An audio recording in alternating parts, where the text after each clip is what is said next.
This is Motoring Today, the Philippines' leading and longest-running weekly TV and online magazine dedicated to motoring news and features. I'm Wee Gamboa.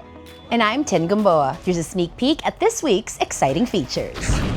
On Motoring Forum, we shall talk about NCAP's camps. Our road safety reminder on the Young Street Smarts portion centers on the zipper rule. This week's Spying Chuper shall be about the importance of following the rule on the yellow box. While for race weekend, we shall have the highlights of the Eneos Super Sprint Round 4.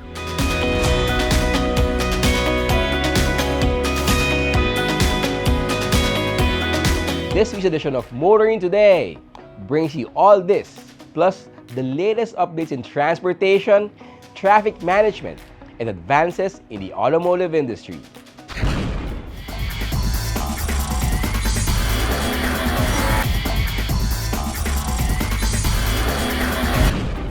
Welcome back to Motoring Today. Let's dive into the latest news and updates about transportation and traffic management in the country.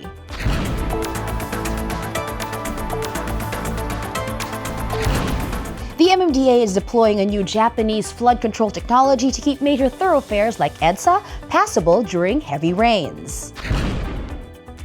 The Metropolitan Manila Development Authority has started using modular L-shaped flood barriers to manage sudden runoffs. Modeled after systems used in Japan, the mobile barriers use the actual weight of the flood water to anchor themselves securely to the ground, acting as a sturdy retaining wall. The agency says these temporary dikes will block water coming from higher terrain like Camp Aguinaldo and keep it from spilling onto primary roads.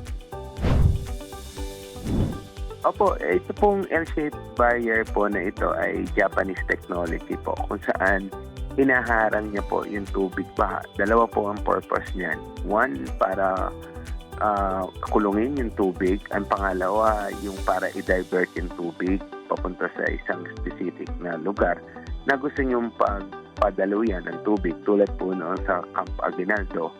Ang tubig po kasi na napupunta din sa may EDSA White Plains ay nanggagaling po sa loob ng Camp Aguinaldo. Daan-daang hektarya po yan ng tubig na ang nilalabasan po niyan ay isa sa papuntang Makiling Creek. So, pag nag-overflow po yung tubig, lalong-lalo na yung galing sa golf course po, dito po yan sa EDSA napupunta. Dumadaan sa Gate 4, sa Gate 2, or bumubulwak po yan galing sa drainage. So, para po wag mapunta sa EDSA, inarangan po natin yung Gate 4 para temporarily ma-store muna yung tubig para po wag ma-overwhelm yung pong drainage na papunta po sa Makiling. Aside from easing traffic by preventing vehicles stalling on or gridlocked by floodwaters on EDSA, the MMDA notes that these modular barriers are significantly faster to set up and remove compared to traditional sandbags. For motorists, this mobile technology could mean fewer flooded lanes and smoother motoring during the typhoon season.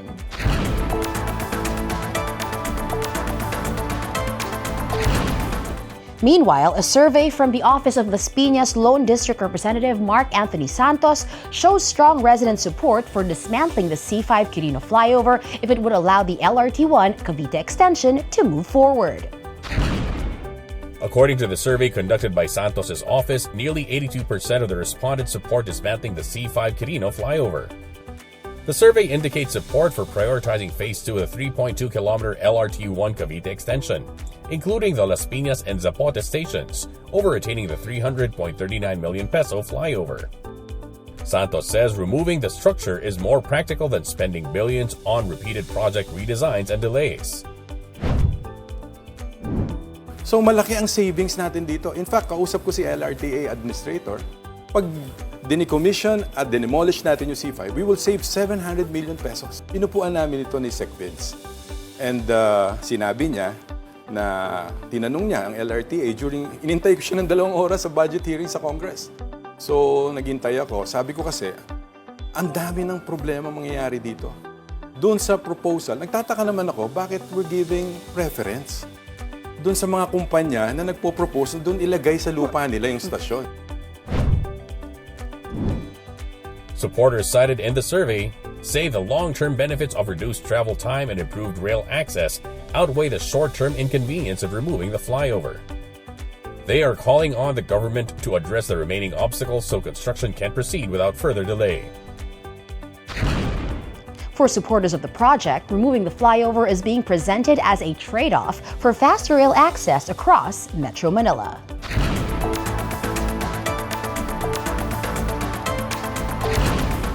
Continuing, commuters on the LRT2 can now use cashless payment options as the rail line rolls out its automated fare collection system.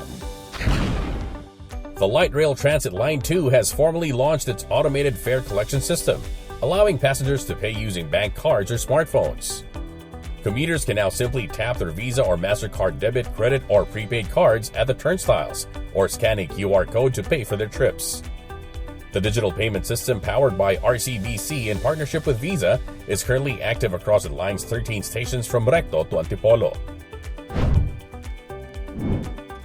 Kinausap po kami ni Presidente ni Secgon, kaya ako sabi nila, bakit yung digital payment daw sa India?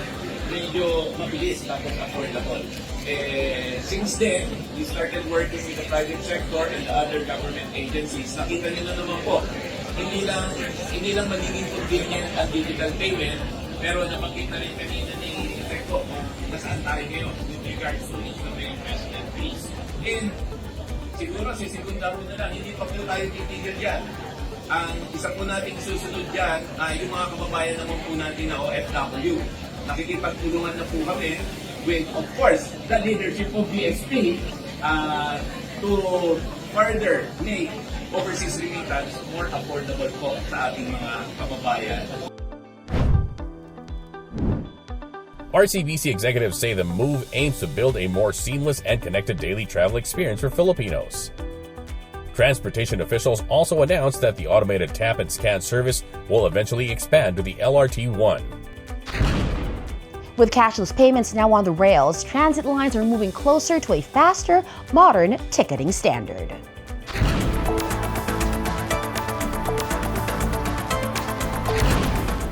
And finally, motorists in Parañaque are advised to plan ahead as a portion of the East Service Road temporarily closes for north-south commuter railway works. The Department of Transportation has announced the temporary closure of the southbound lane of the East Service Road toward Bicutan. The closure covers a stretch from Arca Boulevard to Nara Street in Parañaque City. This is to give way to construction works on the FTI Station East Diaphragm Wall, a key component of the NSCR extension project. During the temporary closure, southbound motorists will be rerouted to a temporary diversion road within the PNR right-of-way. Meanwhile, the northbound lane heading toward Makati will remain open using its existing alignment. The DOTR says traffic diversion will be coordinated with the ongoing East Service Road expansion project, and directional signs will be installed to guide the public. The temporary closure supports work on the 147-kilometer railway network, which is expected to cut travel times between Pampanga, Metro Manila, and Laguna.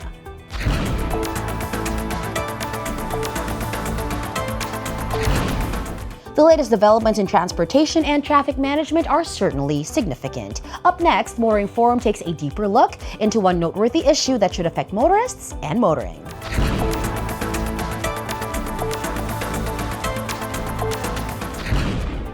In this Motoring Forum, we look at NCAP's rollout on the eGov PH app. The MMDA and DICT say it makes checking and paying fines easier. But if drivers still can't dispute tickets in the same app, is the solution really complete? Getting a notice about a traffic violation can be stressful. For many drivers, the first reaction is worry. Did I really commit a violation? How much do I need to pay? and scammers are now taking advantage of that fear.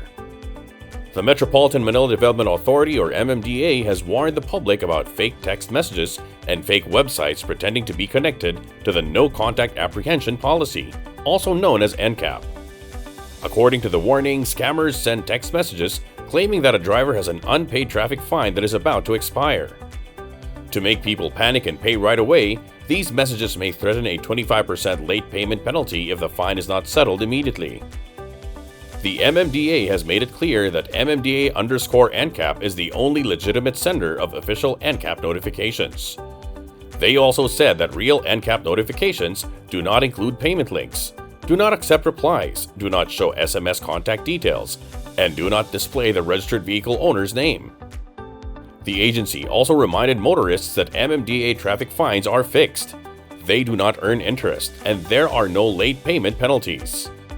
So if you want to check whether a violation is real, the safest move is to go directly to the official portal at mayhulika.mmda.gov.ph and avoid clicking any link sent through a suspicious text message. If you receive a message that looks doubtful, you can report it right away through the MMDA Hotline 136 or through the agency's official social media accounts. The MMDA's effort to warn the public is important and helpful. Still, there is room to make the warning even clearer, especially for drivers who may not be familiar with how online scams work. For example, the warning mentions fake payment platforms, but it does not really show what these fake sites usually look like or how they trick people into paying. There is also the concern that even if MMDA_NCAP is named as the only official sender, scammers may later try to copy that format or use names that look very similar. This is why sample screenshots, clearer examples, or a more reliable way to check if a message is real could help motorists understand the warning faster and avoid confusion. It would also help if the campaign included simple digital safety tips, such as checking website addresses carefully, avoiding links from unknown senders, and taking time to verify before paying anything online. And finally, reporting should be made as easy as possible. The easier it is to report suspicious messages, the more people can help stop these scams from spreading. Today, protecting motorists is no longer just about managing traffic on the road. It also means making sure that official messages, websites, and payment reminders are safe, clear, and easy to verify. In the end, modernizing traffic services is not just about making payments faster. It is also about making the process fair, simple, and complete for every motorist on the road.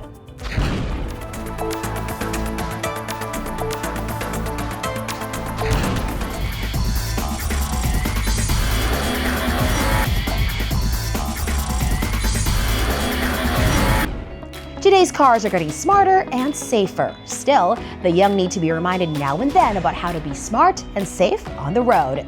Here's our Young Street Smart segment with a road safety reminder from Toyota Motor Philippines.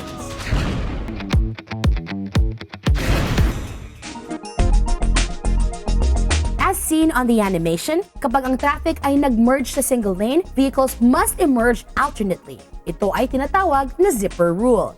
Matutong magbigay daan sa iba and wait for your turn.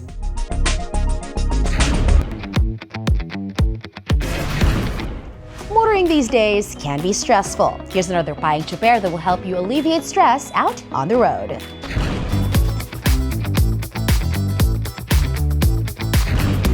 Payong chuper lang, kaibigan. Ako si Alan, isang kapwa niyo chuper. Ito'y isang paalala na huwag huminto sa loob ng yellow box. Ang mga yellow box na matatagpuan sa intersections ay dapat palaging bakante kahit pa naka-green ang traffic light. Kapag nakahinto ang kabilang bandang intersection, mas mabuting maghintay ng tamang pagkakataon bago lumampas sa yellow box. Tandaan, sumunod sa yellow box rule upang maging maayos ang ating takbo sa kalsada. Ito po si Jose Alan Mendoza, payong chuper lang, kaibigan, mula sa isang kapwa niyo chuper.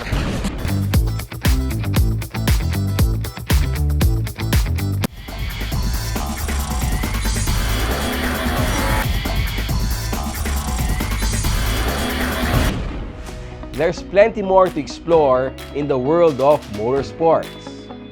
Check out where Race Weekend takes us next.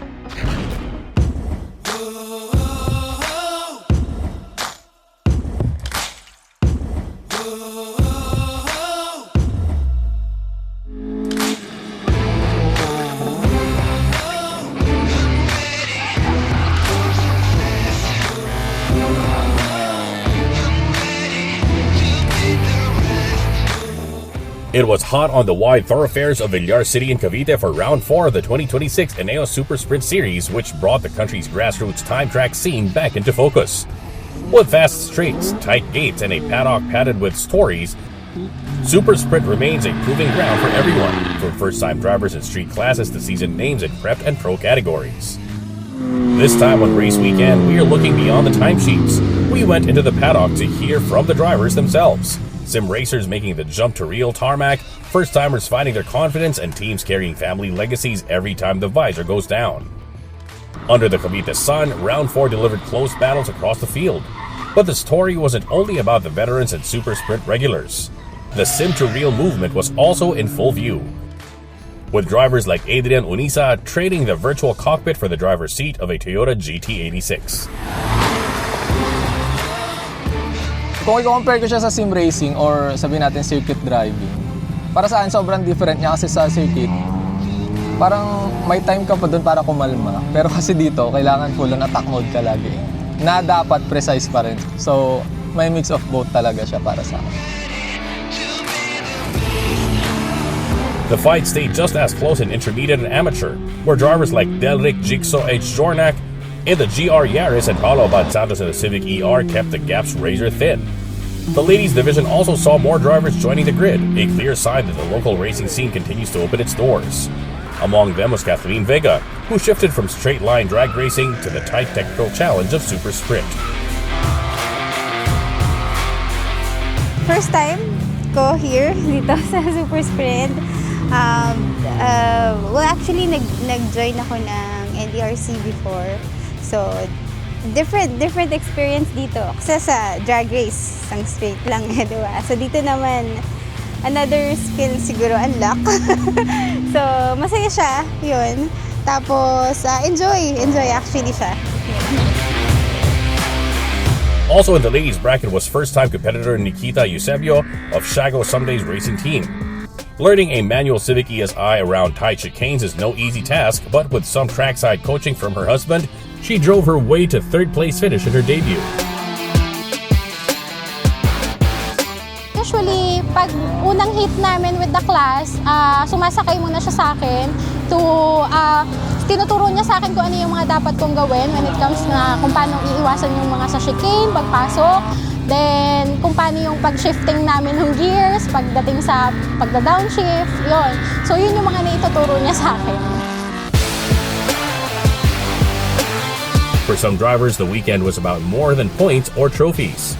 Irwin Veray drew attention in his Toyota RAV4, a one-of-a-kind build powered by a turbocharged 3S GTE engine, and more importantly, a tribute to his late brother. Actually, this car was my brother who died. We found out na mayroon siyang kantong kotse a year after na nung kinamatay niya, naiwan sa talyer. Wala nang engine, wala nang interior and anything. So it was built from ground up. Since mahilig sa racing kapatid ko, we bought the 3S GT 4th Gen since mas madali siyang i-bolt on sa unit. And then that's the time na bumalik ako sa racing kasi nag-off-road na ako nung time na yun nung namatay yung brother ko eh. Pero nung namatay siya, naiwan niya to, doon ako ulit bumalik sa racing na nagbuo ulit ng sasakyan. So this car is from my brother.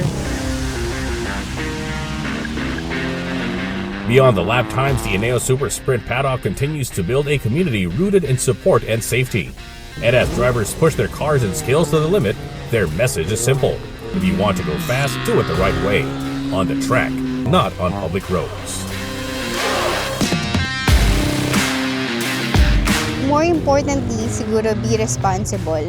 Okay? So yung gusto nilang bilis sa kalsada or ano, dito nila sa dalhin sa racetrack, hindi sa kung saan-saan. Mas safe dito kasi 'di ba? Meron kang susundin na rules, meron kang susundin na mga tao, 'di ba? Whereas dun sa kunyari sa SLET sa ano, it's really dangerous kasi kung dun mo ibuhos yung love mo sa pagpapatakbo ng mabilis eh, 'di ba? Though okay lang, pero dapat minimal pa rin. Pero kung gusto mo talaga, dali mo sa racetrack para mas safe.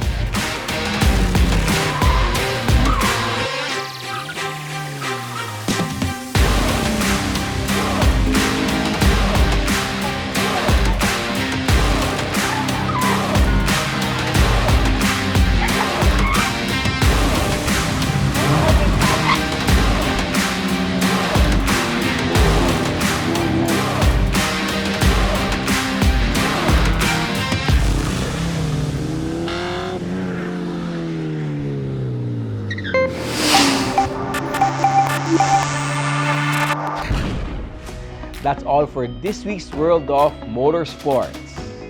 We'll return shortly after this break.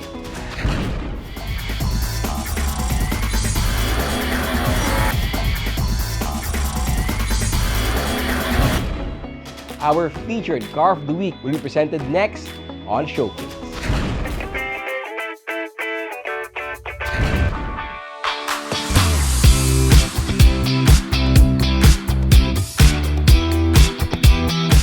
Since making its presence felt at the Manila International Auto Show 2026, the Jaecoo J5 has been easy to read. This is not trying to scare buyers into the EV future. It is trying to make the shift feel simple. You get the quiet, efficient feel of an electrified powertrain in everyday driving, but without the big lifestyle jump that comes with planning around chargers. And with a J5 ranging from 999,000 to 1.309 million pesos, the luxury variant is offered initially at a very tempting 1.109 million pesos, right in the sweet spot for buyers who want to start saving on fuel, enjoy electrified driving, and still keep the familiar convenience of a gas tank. Size-wise, the J5 feels made for the real world. With 176mm of ground clearance and a 45cm wading depth, it is ready for city streets, surprise floods, rough patches, and the usual daily unpredictability. It measures 4,380mm long, 1,860mm wide, and 1,650mm tall, with a 2,620mm wheelbase. Inside, the space is used smartly, giving this 5-seater crossover an easy everyday vibe, whether you are bringing family, friends, or even fur babies along for the ride. From the outside, the luxury variant brings just enough flash to make it feel premium without trying too hard. It features adjustable LED headlights, taillights, and daylight running lights, as well as power-adjustable electric folding outside rear-view mirrors with integrated turn indicators. On the side, it rides on stylish 18-inch wheels wrapped in 235/55 R18 tires all around. Add the sleek roof rails, moonroof, rear window defogger, and clean rear spoiler, and the whole thing comes together with a sharp, modern look. Step inside and the J5 Luxury feels more like a daily comfort zone than a basic crossover cabin. The touchscreen infotainment system ranges up to a large 13.2-inch display, standard with Apple CarPlay, Android Auto, voice control, Bluetooth, and USB and auxiliary inputs. You also get premium leather upholstery, an exclusive upgrade for this variant, along with electric adjustable front seats and height adjustable driver's seat. Dual-zone automatic climate control and a built-in heater keep the cabin easy to live with, whether you are stuck in traffic or heading out of town. Storage is highly practical, featuring front cup holders, bottle holders, a rear seat center armrest, and a day and night rear view mirror. At the back, a generous 480-liter trunk expands up to a massive 1,214 liters with the rear seats folded, complete with dedicated trunk lighting for your gear. Now this is where the J5 makes its strongest pitch. It is for people who want the benefits of electrified driving but still want the freedom to just gas up and go. Under the hood is a 1.5-liter 4-cylinder 16-valve turbocharged hybrid engine paired with a smooth dedicated hybrid transmission. Together, the system delivers a strong 221 horsepower and 295 Nm of torque to the front wheels, more than enough punch for daily drives and weekend runs. That is enough to complete a 0 to 100 km/h sprint in a brisk 7.9 seconds, reaching a top speed of 175 km/h while remaining Euro 6 compliant. For ride comfort, it pairs a McPherson strut suspension up front with a sophisticated multi-link setup at the rear, riding on a sturdy unibody frame with front and rear disc brakes. But the real win is efficiency. The J5 returns up to 23.28 km per liter and stretches its 51-liter tank to as much as 980 km of total driving range. That means fewer fuel stops, lower running costs, and a lot less range anxiety. Of course, making the move to a new kind of powertrain is easier when the rest of the vehicle also feels reassuring, and the J5 Luxury comes loaded on the safety front. It comes standard with ABS, electronic brake force distribution, a vehicle stability control system, hill start assist, and hill descent control. For parking, rear parking sensors, a rear camera, park assist, and front parking sensors, which are exclusive to the luxury trim, make tight spaces simple to navigate. On open roads, advanced driver assistance systems or ADAS like the lane departure warning system, blind spot monitor, and cruise control offer extra peace of mind. Airbags are comprehensive, covering front, side, and curtain areas alongside the standard layout, supported by a crash sensor and a tire pressure monitor. An anti-theft device, anti-theft alarm, central locking and speed sensing power door locks provide security, while ISOFIX child seat mounts and child safety locks ensure the whole family stays safe.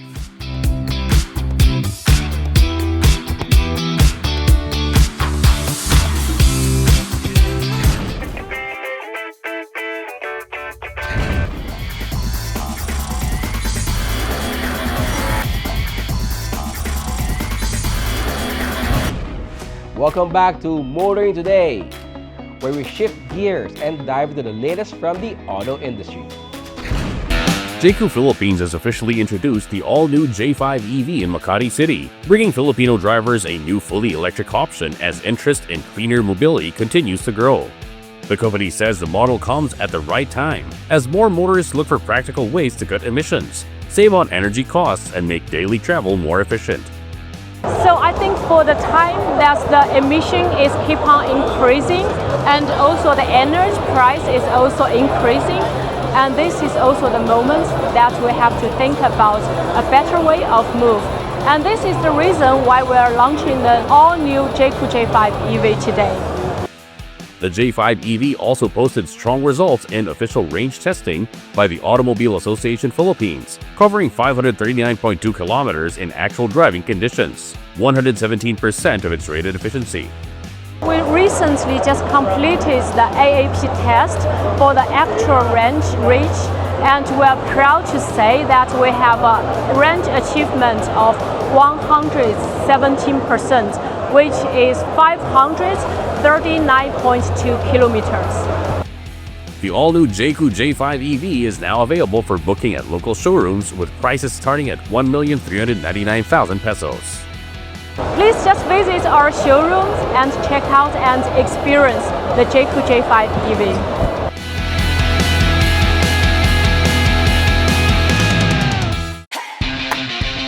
Kia Philippines is bringing back one of its most recognized nameplates, officially launching the 2025 Sportage Turbo Hybrid at SM Aura. After 6 years away from the local market, the SUV returns as Kia refreshes its lineup with more relevant award-winning mobility options for Filipino buyers.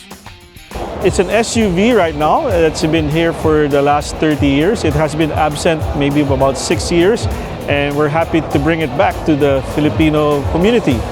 It's also Kia's best-selling nameplate in the world. To make the choice easier for customers, the new Sportage Turbo Hybrid is offered in two variants. The EX is at 1.978 million pesos and the range-topping SX at 2,098,000 pesos. There's only two variants, the SX, and of course at your back is the EX.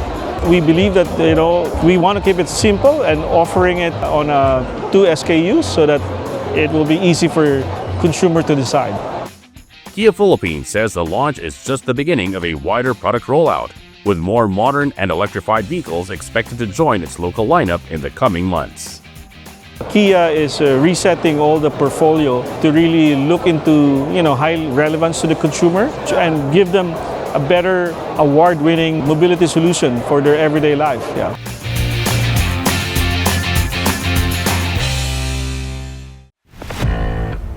BYD Cars Philippines has officially introduced two new models at the local market, launching the Atto 2 and CO5 DMI at the Trinome Activity Center to fill gaps in its current lineup. The company says the introduction of these vehicles provides Filipino consumers with more choices in the small SUV and PHEV segments, while also addressing concerns like range anxiety and rising fuel prices.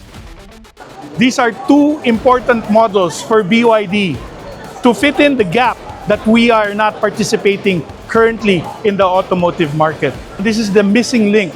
So we're filling in this gap for Filipino consumers to have more options in the small SUV segment. Highlighting the efficiency of its new offerings, BYD notes that the CO5 DMI can achieve an impressive range on a single fuel tank and charge. As I've mentioned earlier, this CO5 DMI reached over 2,100 kilometers with one full tank and one full charge.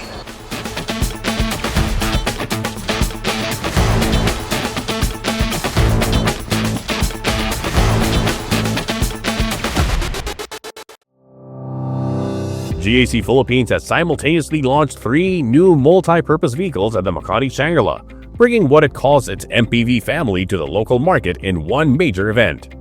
Known as the MPV expert in China, the brand aims to cater to varying customer needs by offering distinct powertrain options across the GN6, E8, and GN8 models. We launched the 3 MPV that we have right now simultaneously because we want to call it as the MPV family. In China, GAC has been called as the MPV expert. So there's no better way for us to bring this product but in one occasion. Each of the 3 vehicles features a different powertrain and targets a specific level of comfort for the family market. For GN6, we have ICE powertrain. For E8, it's HEV. For GN8, it's plug-in hybrid. Each model targets different segment in a family life. For GN6, we are targeting a more flexible comfort. For E8, we are targeting that premium comfort. And for GN8, we call it, we're targeting the executive comfort. The all-new GN6 is priced at 1,198,000 pesos. The hybrid E8 comes in 2 variants starting at 1,778,000 pesos, while the plug-in hybrid GN8 is offered at 3,338,000 pesos.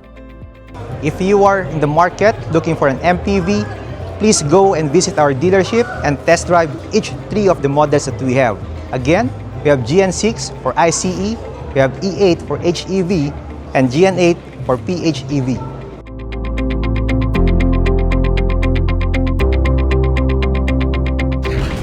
That's it for this week on Motoring Today. Thank you for joining us. Make sure to visit our website and follow us on social media for the latest updates in motoring. Until next week, here on Motoring Today, now in its 40th year serving the motoring public with a steadfast commitment to road safety. In honor of our dad, Butch Gamboa, I'm B. Gamboa. And I'm Tin Gamboa. Happy motoring!